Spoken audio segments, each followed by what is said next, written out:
प्यारे प्यारे दोस्तों नमस्कार। स्वागत है आप सभी का मेरे यूट्यूब चैनल में। और आज हम लोग NCERT कक्षा 11 पॉलिटी चैप्टर 1 को पढ़ेंगे। और देखिए हमारे राजनीतिक शास्त्र का 2 बुक है क्लास 11 का, और ये हमारा सेकंड बुक का चैप्टर 1 है। और हमारे चैप्टर का नेम है राजनीतिक सिद्धांत एक परिचय।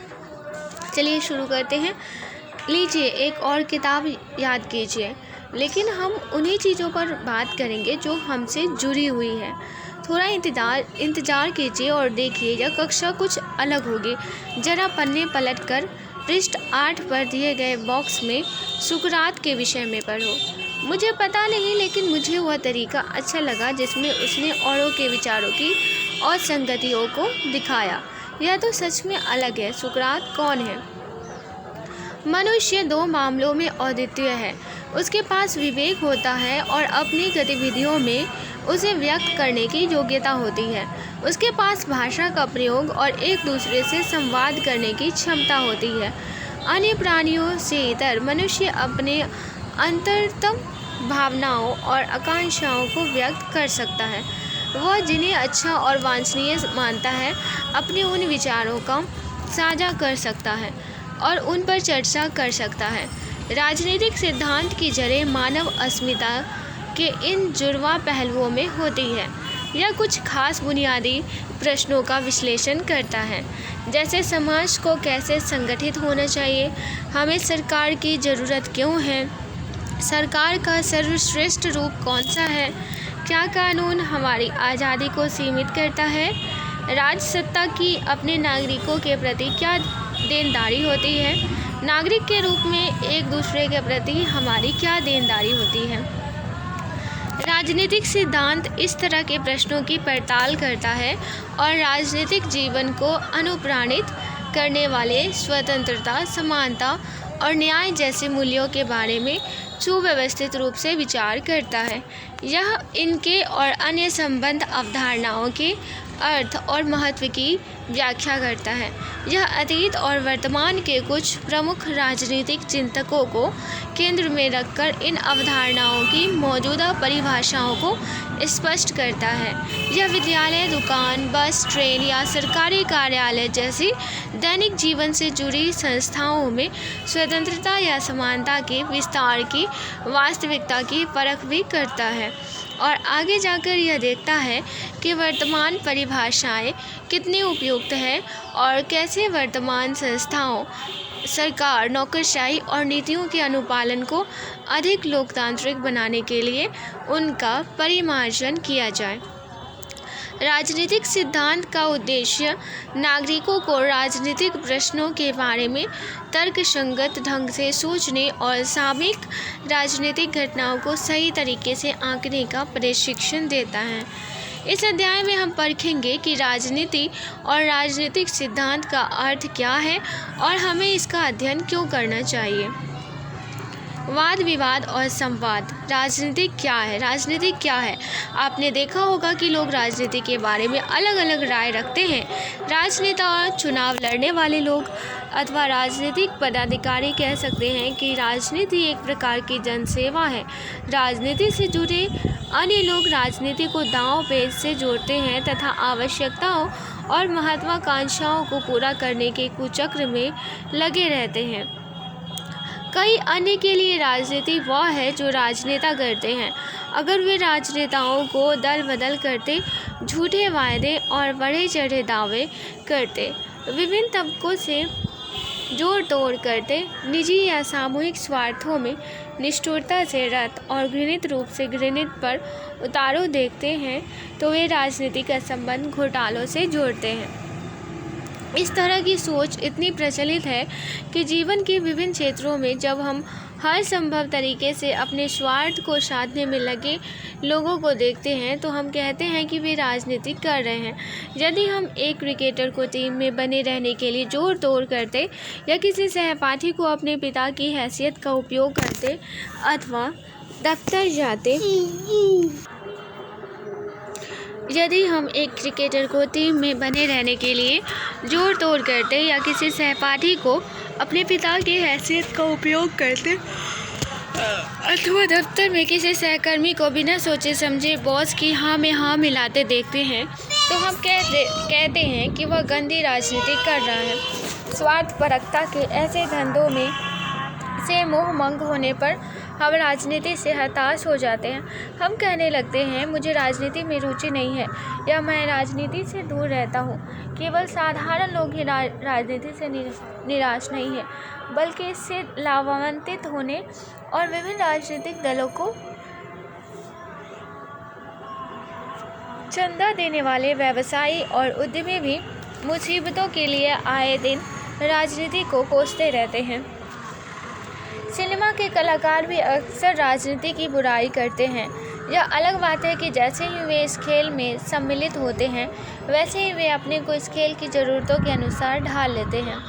इस प्रकार हमारा सामना राजनीति की परस्पर विरोधी छवियों से होता है। क्या राजनीति अवांछनीय नहीं है गतिविधि है जिससे हमें अलग रहना चाहिए और पीछा छुड़ाना चाहिए, या यह इतनी उपयोगी गतिविधि है कि बेहतर दुनिया बनाने के लिए हमें इसमें निश्चित ही शामिल होना चाहिए। आपको तुरंत राजनीति से संन्यास ले लेना चाहिए। आपके कामकाज का इस पर बुरा प्रभाव पड़ रहा है। वह सोचता है कि वह झूठ और धोखाधड़ी से काम चला सकता है। यह दुर्भाग्यपूर्ण है कि राजनीति का संबंध किसी भी तरीके से निजी स्वार्थ साधने के धंधे से जुड़ गया है। हमें समझने की ज़रूरत है कि राजनीति किसी भी समाज का महत्वपूर्ण और अविभाज्य अंग है।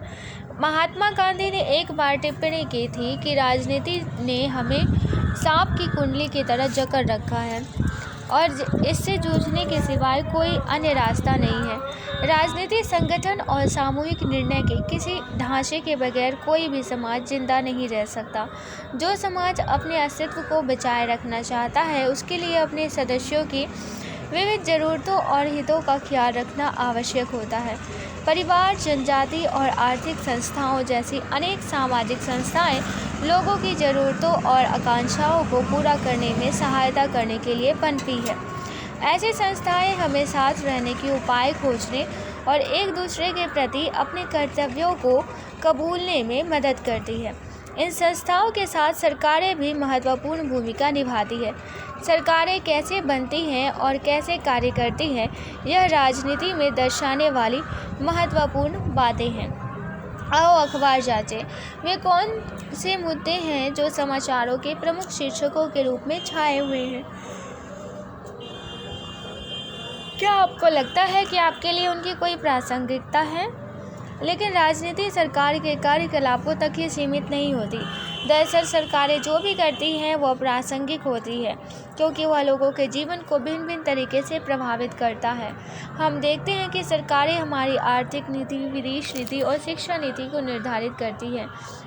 ये नीतियाँ लोगों के जीवन को उन्नत करने में सहायता कर सकती है, लेकिन एक अकुशल और भ्रष्ट सरकार लोगों के जीवन और सुरक्षा को संकट में डाल सकती है। अगर सत्तारूढ़ सरकार जातीय और सांप्रदायिक संघर्ष को हवा देती है तो बाजार और स्कूल बंद हो जाते हैं। इससे हमारा जीवन अस्त व्यस्त हो जाता है। हम अत्यंत ज़रूरी चीज़ें भी नहीं खरीद सकते, बीमार लोग अस्पताल नहीं पहुंच सकते, स्कूल की समय सारणी भी प्रभावित हो जाती है, पाठ्यक्रम पूरा नहीं हो पाता और हमें परीक्षा के लिए अतिरिक्त कोचिंग और उसके लिए अतिरिक्त ट्यूशन फीस चुकानी पड़ती है।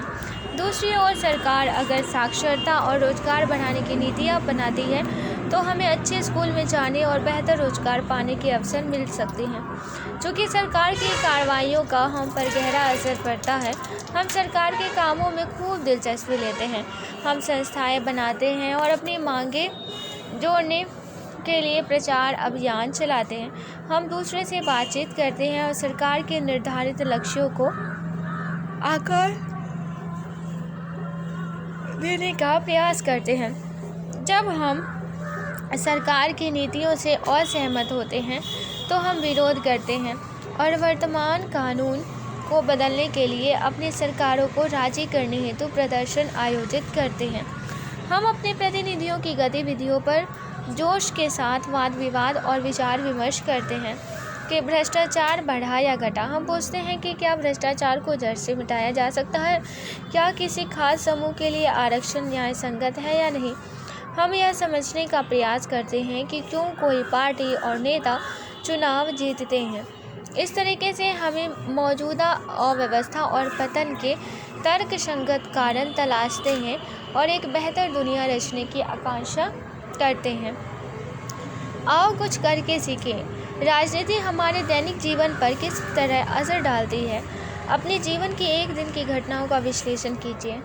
निष्कर्ष यह है कि राजनीति का जन्म इस तथ्य से होता है कि हमारे और हमारे समाज के लिए क्या उचित एवं वांछनीय और क्या नहीं, इस बारे में हमारी दृष्टि अलग अलग होती है। इसमें समाज में चलने वाली बहुविध वार्ताएं शामिल हैं, जिनके माध्यम से सामूहिक निर्णय किए जाते हैं। एक स्तर से उन वार्ताओं में सरकारों के कार्य और इन कार्यों का जनता से जुड़ा होना शामिल होता है, तो दूसरे स्तर से जनता का संघर्ष और उसके निर्णय लेने पर संघर्ष का प्रभाव।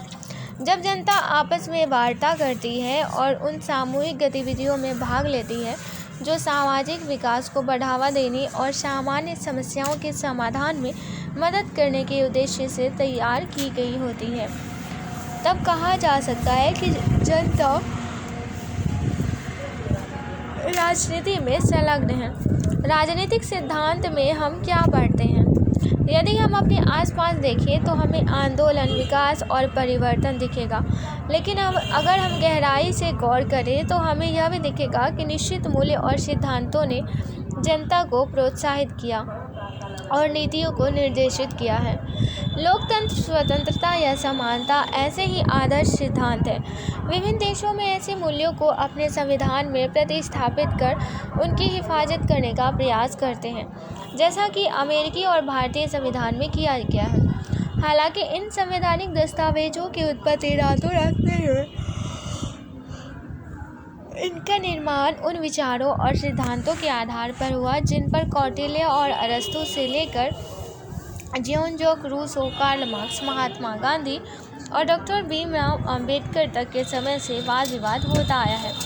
बहुत पहले ईसा पूर्व 5वीं शताब्दी में प्लेटो और अरस्तू ने अपने विद्यार्थियों से विचार विमर्श किया था कि राजतंत्र और लोकतंत्र में से कौन सा तंत्र बेहतर है। आधुनिक काल में सबसे पहले रूसो ने सिद्ध किया कि स्वतंत्रता मानव मात्र का मौलिक अधिकार है। कार्ल मार्क्स ने तर्क दिया कि समानता भी उतनी ही निर्णायक होती है जितनी कि स्वतंत्रता। अपने देश में गांधी जी ने अपनी पुस्तक हिंद स्वराज में वास्तविक स्वतंत्रता या स्वराज के अर्थ की विवेचना की। अंबेडकर ने जोरदार तरीके से तर्क रखा कि अनुसूचित जातियों को अल्पसंख्यक माना जाना चाहिए और उन्हें विशेष संरक्षण मिलना चाहिए। इन विचारों ने भारतीय संविधान की प्रस्तावना में स्वतंत्रता और समानता को प्रतिस्थापित किया। भारतीय संविधान के अधिकार वाले अध्याय में किसी भी रूप में छुआछूत का निषेध किया गया और गांधी के सिद्धांतों को नीति निर्देशक तत्व में शामिल किया गया। राजनीतिक सिद्धांत उन विचारों और नीतियों को व्यवस्थित रूप से प्रतिबिंबित करता है जिनसे हमारे सामाजिक जीवन, सरकार और संविधान ने आकार ग्रहण किया है। यह स्वतंत्रता, समानता, न्याय, लोकतंत्र और धर्मनिरपेक्षता जैसी अवधारणाओं का अर्थ स्पष्ट करता है। यह कानून का राज, अधिकारों का बंटवारा और न्यायिक पुनरावलोकन जैसी नीतियों की सार्थकता की जांच करता है। यह इस काम को विभिन्न विचारकों द्वारा इन अवधारणाओं के बचाव में विकसित युक्तियों की जांच पड़ताल के जरिए करता है। हालांकि रूसो, मार्क्स या गांधी जी राजनेता नहीं बन पाए, लेकिन उनके विचारों ने हर जगह पीढ़ी दर पीढ़ी राजनेताओं को प्रभावित किया। साथ ही ऐसे बहुत से समकालीन विचारक हैं जो अपने समाज में लोकतंत्र या स्वतंत्रता के बचाव के लिए उनसे प्रेरणा लेते हैं।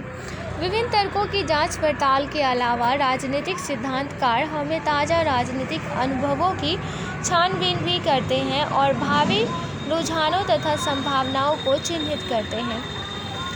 ऐसे किसी भी राजनीतिक चिंतक के बारे में संक्षिप्त टिप्पणी लिखिए जिसका उल्लेख अध्याय में किया गया है।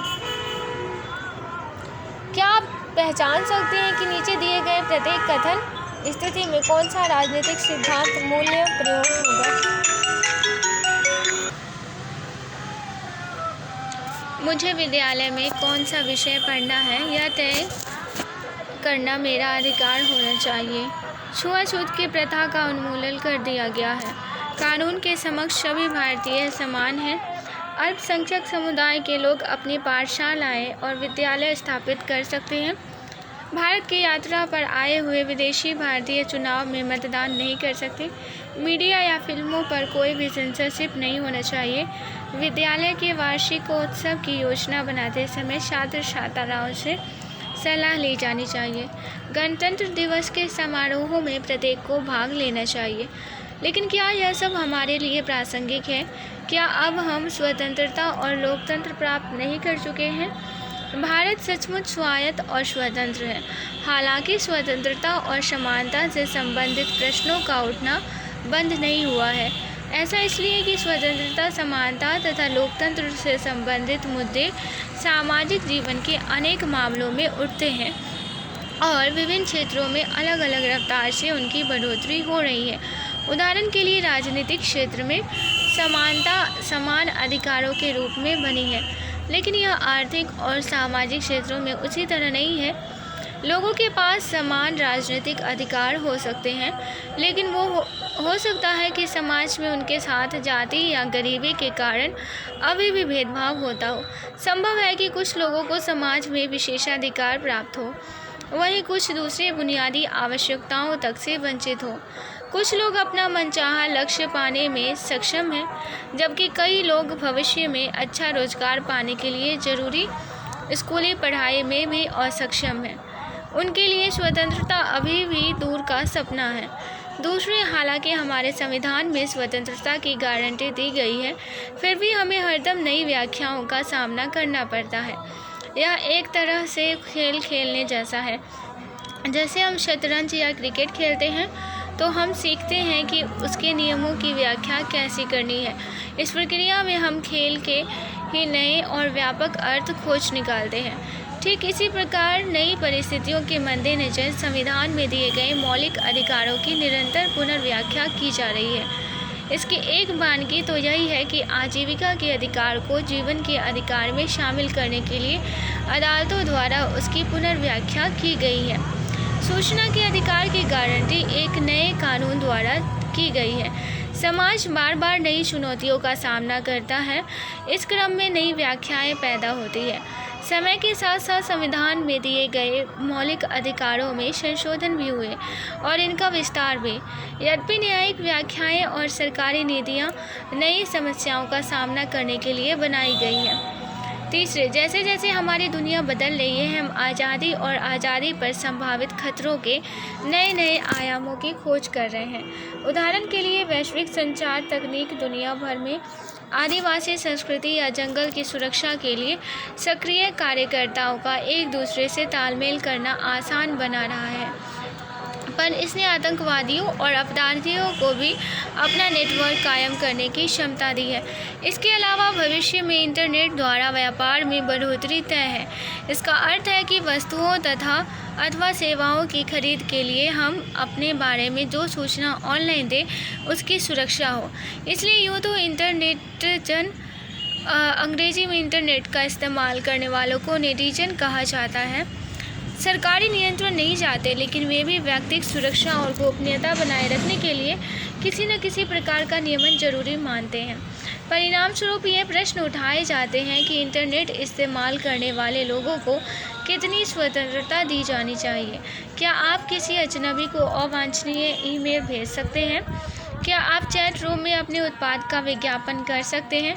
क्या सरकार आतंकवादियों का सुराग लगाने के लिए किसी के व्यक्तिगत ईमेल में ताक झांक कर सकती है? कितना नियमन न्यायोचित है और किसको नियमन करना चाहिए, सरकार को या कुछ स्वतंत्र नियामकों को? राजनीतिक सिद्धांत में इस प्रश्नों के संभावित उत्तरों के सिलसिले में हमारे सीखने के लिए बहुत कुछ है और इसलिए यह बेहद प्रासंगिक है। आओ कुछ करके सीखें। विभिन्न समाचार पत्र और पत्रिकाओं से कार्टून इकट्ठा कीजिए। इन कार्टूनों में किन मुद्दों को उठाया गया है? ये कार्टून कौन कौन सी राजनीतिक अवधारणाओं को रेखांकित करते हैं? प्राचीन यूनान के एथेंस नगर में सुकरात को सर्वाधिक विवेकशील व्यक्ति कहा जाता था। वह समाज, धर्म और राजनीति के बारे में प्रचलित मान्यताओं को सवालों के कटघरे में खड़ा करने और चुनौती देने के लिए प्रसिद्ध था। इसके लिए ही उसे एथेंस के शासकों द्वारा मृत्युदंड दिया गया। सुकरात के शिष्य प्लेटो ने उसके जीवन और विचारों के बारे में विस्तार से लिखा है। प्लेटो ने अपनी पुस्तक द रिपब्लिक में सुकरात के नाम से एक चरित्र गढ़ा और उसके माध्यम से इस सवाल की जांच पड़ताल की न्याय क्या है। यह पुस्तक सुकरात और सेफलस के बीच एक संवाद से प्रारंभ होती है। इस संवाद के दौरान सेफलस और उसके मित्र समझने लगते हैं कि न्याय की उनकी दृष्टि अपर्याप्त है और इसे स्वीकार नहीं किया जा सकता। सुकरात के तरीके में महत्वपूर्ण बात यह है कि किसी दृष्टिकोण में निहित सीमाओं और असंगतियों को उजागर करने के लिए वह तर्क बुद्धि का प्रयोग करता है। इसके विपक्षी आखिरकार स्वीकार करते हैं कि उनके ये विचार जिनमें वे जीते थे चलने वाले नहीं हैं। राजनीतिक सिद्धांतों को व्यवहार में उतारना। इस पाठ्य पुस्तक में हमने स्वयं को राजनीतिक सिद्धांत के सिर्फ एक पहलू तक सीमित रखा है। स्वतंत्रता, समानता, नागरिकता, न्याय, विकास, राष्ट्रवाद और धर्मनिरपेक्षता जैसे सुपरिचित राजनीतिक विचारों की उत्पत्ति, अर्थ और महत्व के बारे में ही हमने अध्ययन किया है। जब हम किसी मुद्दे पर बहस या तर्क वितर्क प्रारंभ करते हैं तो हम अक्सर पूछते हैं कि इसका अर्थ क्या है और यह कैसे महत्वपूर्ण होता है। राजनीतिक सिद्धांतकारों ने बताया है कि आज़ादी या समानता क्या है और इसकी विविध परिभाषाएं प्रस्तुत की है। गणित के विपरीत, जहां त्रिभुज या वर्ग की सिर्फ एक परिभाषा होती है, राजनीतिक सिद्धांत में हम समानता, आज़ादी या न्याय की अनेक परिभाषाओं से रूबरू होते हैं। ऐसा इसलिए है क्योंकि समानता जैसे शब्दों का सरोकार किसी वस्तु के बजाय अन्य मनुष्यों के साथ हमारे संबंधों से होता है। वस्तुओं के विपरीत मनुष्य समानता जैसे मुद्दों पर अपनी राय रखता है और इन मतों को समझने और उनसे तालमेल रखने की ज़रूरत होती है।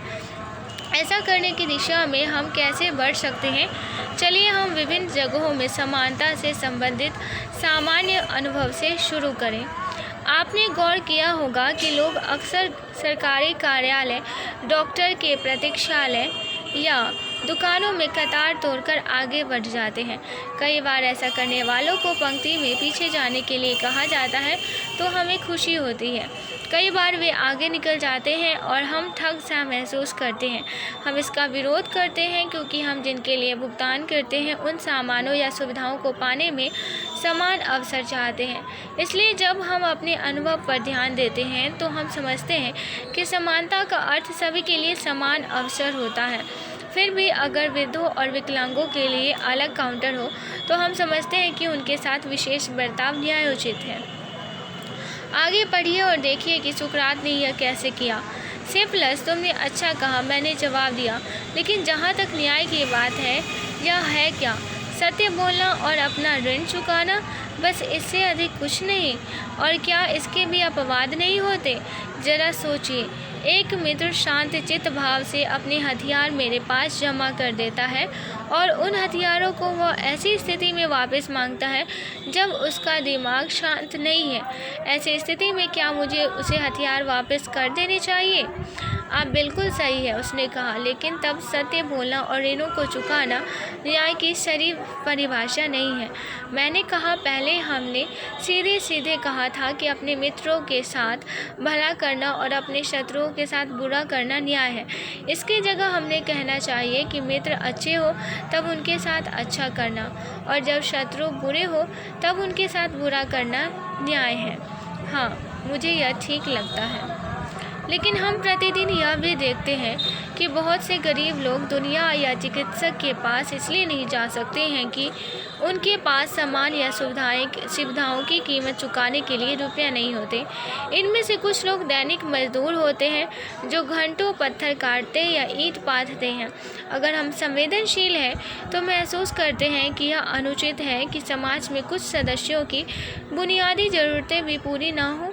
तब हम इस अनुभव से गुजरते हैं कि समानता में किसी न किसी प्रकार की निष्पक्षता बरती जानी चाहिए ताकि लोग अनुचित रूप से शोषित न हो और आर्थिक कारकों की वजह से प्रतिकूल परिस्थितियों के शिकार न हो। इस तथ्य पर गौर करें कि बहुत से बच्चे स्कूल नहीं जा पाते क्योंकि अपना पेट भरने के लिए उन्हें काम करना पड़ता है। इसी तरह अधिसंख्य लड़कियों को स्कूल से इसलिए हटा लिया जाता है कि माँ बाप के काम पर जाने के दौरान उन्हें छोटे भाई बहनों की देखभाल करनी पड़ती है। हालांकि भारतीय संविधान सभी को प्राथमिक शिक्षा पाने के अधिकार की गारंटी देता है, लेकिन यह अधिकार मात्र औपचारिक बनकर रह गया है। फिर हम महसूस कर सकते हैं कि ऐसे बच्चों और उनके माँ बाप के लिए सरकार को कुछ ज़्यादा ही करनी चाहिए ताकि वे स्कूल जा सकें। लेकिन क्या किसी को भी चोट पहुंचाना न्यायपूर्ण होना चाहिए?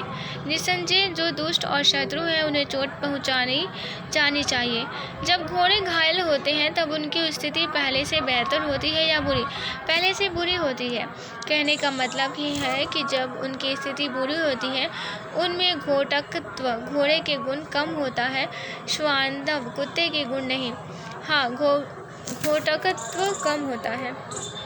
और जब कुत्तों की स्थिति बुरी होती है तब उनमें श्वानत्व कम होता है, घोटकत्व नहीं। हाँ, बिल्कुल सही। और जब कोई मनुष्य घायल होगा तब उसमें मनुष्यत्व कम होगा, निस्संदेह। और वह मनुष्यत्व न्याय है, निश्चित रूप से।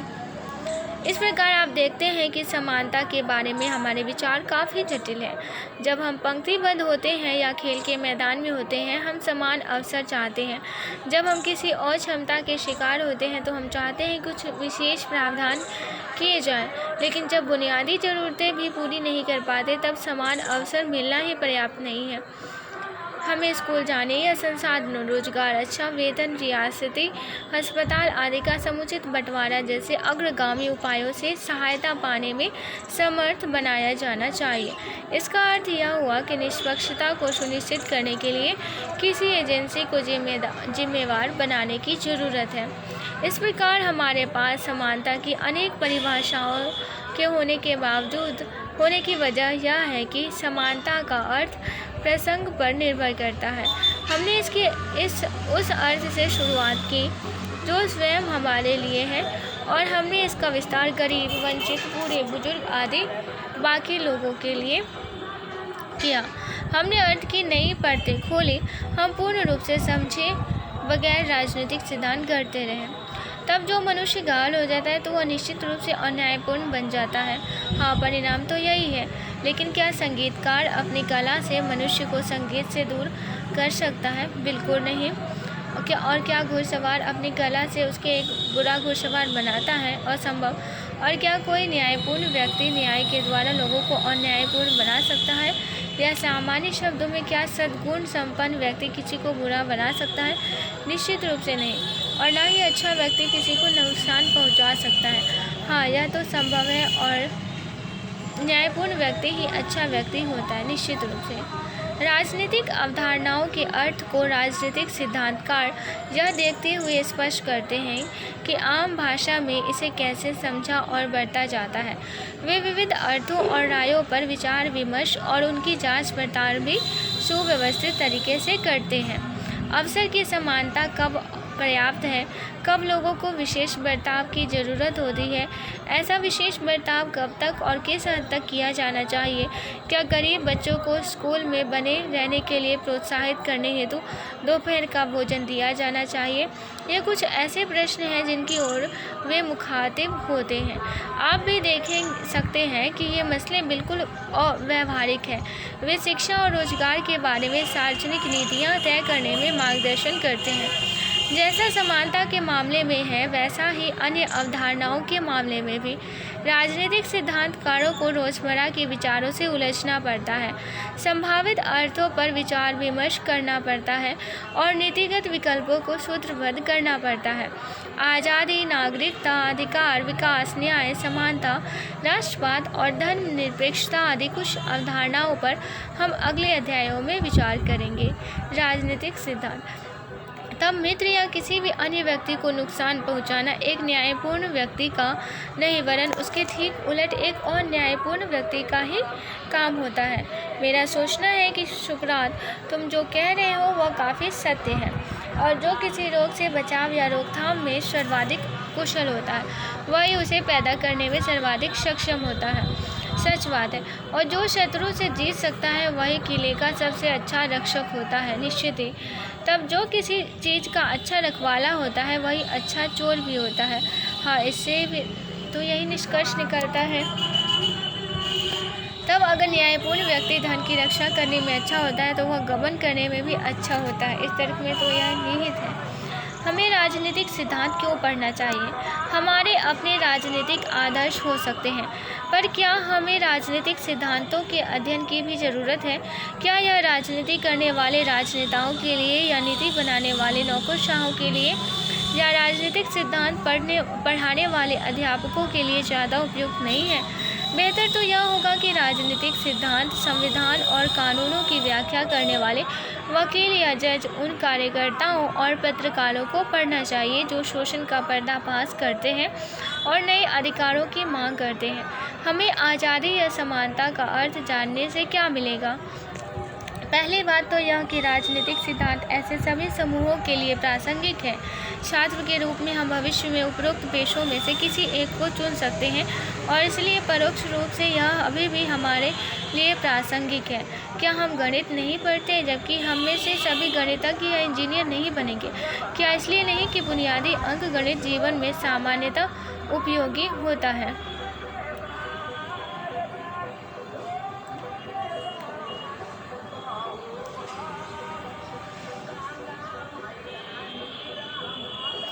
दूसरी बात यह कि हम सभी मत देने और अन्य मसलों के फैसले करने के लिए अधिकार संपन्न नागरिक बनने जा रहे हैं। दायित्वपूर्ण कार्य निर्वहन के लिए उन राजनीतिक विचारों और संस्थाओं की बुनियादी जानकारी हमारे लिए मददगार होती है जो हमारे दुनिया को आकार देते हैं। सूचनापरक समाज में यदि हम ग्राम सभा में सहभागी होना है या वेबसाइट और मतदान पर अपनी राय पेश करनी है तो हमारा तर्कशील और जानकार होना निर्णायक होता है। यदि हम मनमाने तरीके से अपनी वरीयताएं प्रकट करें तो हम ज़्यादा प्रभावी नहीं होंगे, लेकिन यदि हम विचारशील और परिपक्व हैं तो हम अपने साझा हितों को गढ़ने और व्यक्त करने के लिए नए माध्यमों का उपयोग कर सकते हैं। तब सभी न्यायपूर्ण व्यक्तियों के चोर बन जाने के बाद तुम यह तर्क दोगे कि जो अच्छे हैं वे हमारे मित्र हैं और जो बुरे हैं वे हमारे शत्रु। हाँ, पहले हमने सीधे सीधे कहा था कि अपने मित्र के साथ भला करना और अपने शत्रुओं के साथ बुरा करना न्याय है। इसकी जगह हमने कहना चाहिए कि मित्र अच्छे हो तब उनके साथ अच्छा करना और जब शत्रु बुरे हो तब उसके साथ बुरा करना न्याय है। हाँ, मुझे यह ठीक लगता है, लेकिन क्या किसी को भी चोट पहुंचाना न्यायपूर्ण होना चाहिए? निस्संदेह जो दुष्ट और शत्रु हैं उन्हें चोट पहुंचाई जानी चाहिए। जब घोड़े घायल होते हैं तब उनकी स्थिति पहले से बेहतर होती है या बुरी? पहले से बुरी। कहने का मतलब है कि जब स्थिति बुरी होती है तो उनमें घोटाकत्व कम होता है, श्वानत्व नहीं। नागरिक के रूप में हम किसी संगीत कार्यक्रम के श्रोता जैसे होते हैं। हम गीत और लय की व्याख्या करने वाले मुख्य कलाकार नहीं होते, लेकिन हम कार्यक्रम तय करते हैं, प्रस्तुत की रसावादन करते हैं और नए अनुरोध करते हैं। क्या आपने गौर किया कि संगीतकार तब बेहतर प्रदर्शन करते हैं जब उन्हें श्रोताओं के जानकार और कद्रदान होने का पता रहता है? इसी तरह शिक्षित और सचेत नागरिक भी राजनीति करने वालों को जनाभिमुख बना देते हैं। तीसरी बात यह कि आज़ादी, समानता और धर्मनिरपेक्षता हमारे जीवन के अमूर्त मसले नहीं हैं। परिवारों, विद्यालयों, महाविद्यालयों, व्यवसाय केंद्रों आदि में तरह तरह के भेदभावों का हम प्रतिदिन सामना करते हैं। हम स्वयं भी अपने से भिन्न लोगों के प्रति पूर्वाग्रह रखते हैं, चाहे वे अलग जाति के हो या अलग धर्म के अथवा अलग लिंग या वर्ग के। यदि हम उत्पीड़ित महसूस करते हैं तो हम पीड़ा का निवारण चाहते हैं। यदि उसमें विलंब होता है तब हम महसूस करते हैं कि हिंसक क्रांति उचित है। यदि हम विशेषाधिकार संपन्न हैं तो हम सम्मान के लिए संघर्षरत अपने नौकरों और नौकरानियों के उत्पीड़न से भी इनकार करते हैं। कभी कभी हम यह भी महसूस करते हैं कि हमारे नौकर उसी व्यवहार के योग्य हैं जो उनके साथ हो रहा है।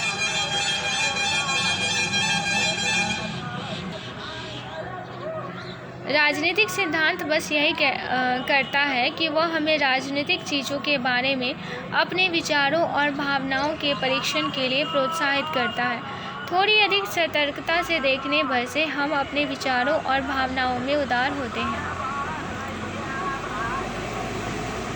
और जब कोई मनुष्य घायल होगा तब उस मनुष्य निस्संदेह और वह मनुष्यतम न्याय निश्चित रूप से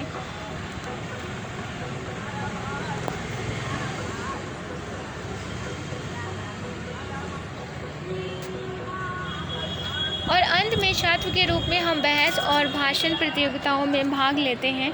हमारी अपनी राय होती है कि क्या सही है और क्या गलत, क्या उचित है और क्या अनुचित, पर यह हम नहीं जानते कि वे तर्क संगत है या नहीं। जब हम दूसरे से बहस करते हैं तभी हम अपने विचारों का बचाव करने की ज़रूरत महसूस करते हैं और इसके लिए तर्क और युक्तियाँ तलाशते हैं। राजनीतिक सिद्धांत हमें न्याय या समानता के बारे में सुव्यवस्थित सोच से अवगत कराते हैं ताकि हम अपने विचारों को परिष्कृत कर सकें और सार्वजनिक हित में सुविज्ञ तरीके से तर्क वितर्क कर सकें।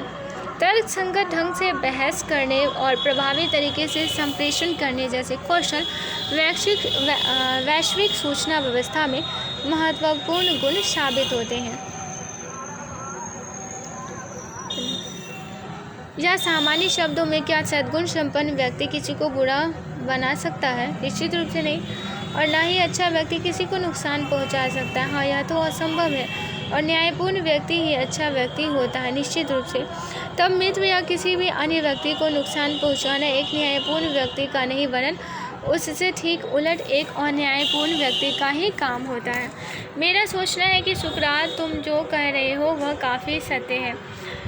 तब अगर कोई आदमी कहता है कि न्याय ऋण चुकाने में है और अच्छे वे ऋण हैं जो मित्रों को चुकाने हैं और वे जो शत्रुओं को चुकाने हैं, यह कहना समझदारी नहीं है कि यह सत्य नहीं है। जैसा कि स्पष्ट रूप से दिखाया जा चुका है, किसी को भी चोट पहुंचाना किसी भी स्थिति में न्यायपूर्ण नहीं हो सकता।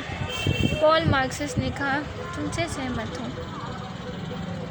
तो आज के लिए बस इतना ही। आशा करती हूँ ये लेक्चर आप लोगों को अच्छा लगा होगा और राजनीति के बारे में आपका जो तर्क संगत विचार है वो क्लियर हुआ होगा।